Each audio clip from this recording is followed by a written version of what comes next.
El 4 de agosto del 2020, en Beirut, la capital del Líbano, hubo una explosión que como consecuencia dejó más de 100 muertos, más de 5.000 heridos, aproximadamente 300.000 personas que se desplazaron fuera de la ciudad y decenas de miles de personas sin hogar. La explosión fue ocasionada por un químico llamado nitrato de amonio.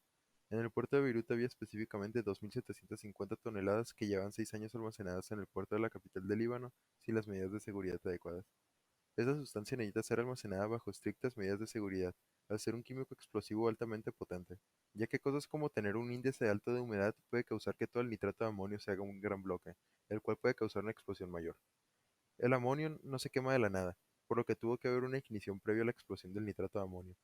El nitrato de amonio tiene una mayor concentración de oxígeno que el aire que nos rodea, por lo cual, al explotar se descompone el compuesto de una manera muy violenta, en la que libera aire de forma muy rápida y comprimida, que luego se enfría y condensa en agua, además de liberar gases tóxicos como el amoníaco.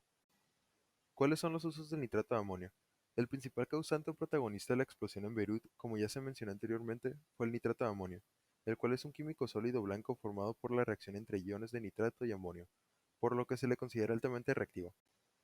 El nitrato de amonio cuenta con diversos usos, pero su principal participación se encuentra en la fabricación de fertilizantes agrícolas.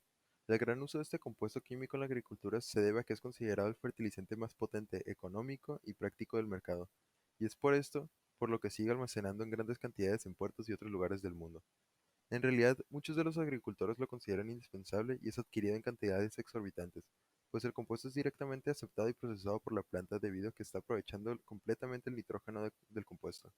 Por otra parte, el nitrato de amonio también se utiliza en otras áreas como en la fabricación de pirotecnia, bolsas isotérmicas, explosivos y minas, mezclado con TNT o pentrita, gracias a su gran concentración de oxígeno y reacción tan violenta.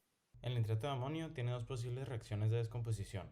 Una de ellas es el descomponerse en óxido nitroso y en agua, que es llevada a cabo a una temperatura dentro del rango de 200 grados centígrados y 260 grados centígrados. La otra reacción de descomposición es llevada a cabo en temperaturas superiores a los 300 grados centígrados, y los productos de su descomposición son el dinitrógeno, el dioxígeno y el agua. La configuración electrónica del hidrógeno es 1s1. El nitrógeno tiene una configuración electrónica de 1s2, 2s2, 2p3. Finalmente, el oxígeno cuenta con una configuración electrónica de 1s2, 2s2, 2p4. El nitrato de amonio está compuesto por 2 átomos de nitrógeno, 3 átomos de oxígeno y 4 átomos de hidrógeno. El nitrato de amonio está formado por un catión de amonio y un anión de nitrato. Estos compuestos forman un fuerte enlace iónico. Por un lado, el nitrato compuesto por un átomo de nitrógeno y 3 de oxígeno tiene enlaces covalentes no polares. Por otro lado, el amonio está compuesto por 4 átomos de hidrógeno y uno de nitrógeno. Sus enlaces son covalentes polares. El nitrógeno tiene una electronegatividad de 3.02 y contiene 5 electrones de valencia en su última capa. El hidrógeno tiene 2.2 de electronegatividad y contiene un electrón de valencia, mientras que el oxígeno tiene una electronegatividad de 3.44 y contiene 6 electrones de valencia. Si queremos conocer un poco más sobre cómo reaccionaron estos compuestos, tendríamos que analizar su estructura de Lewis, geometría molecular y fuerzas intermoleculares, que es lo que se mostrará a continuación. En el caso del nitrato de amonio, este cuenta con una estructura de Lewis muy particular, que es la que se muestra. En esta, podemos ver cómo el ion amonio pierde un electrón para cedérselo al ion nitrato. En base a su estructura, también podemos encontrar su geometría molecular, la cual es la siguiente. Para el ion amonio, se tiene una geometría tetraédrica y para el ion nitrato una geometría plana trigonal. En base a su geometría, también podemos darnos cuenta que la naturaleza de la molécula es iónica y por ende tiene fuerzas intermoleculares ion-ion.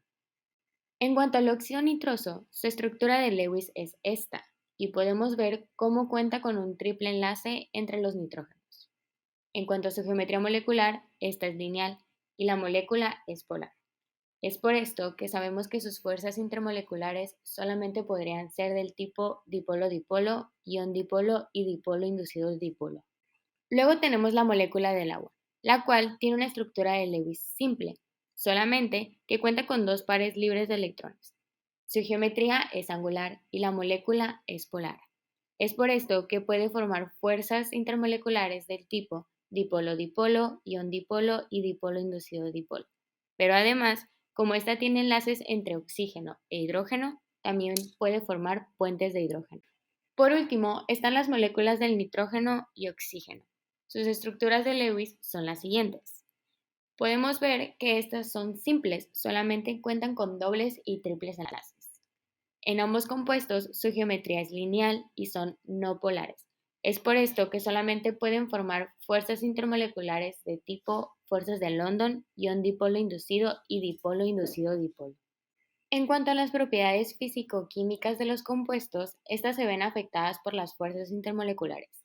Entre más sólidas sean sus fuerzas, mayores serán sus puntos de ebullición y fusión, así como se muestra en la pantalla.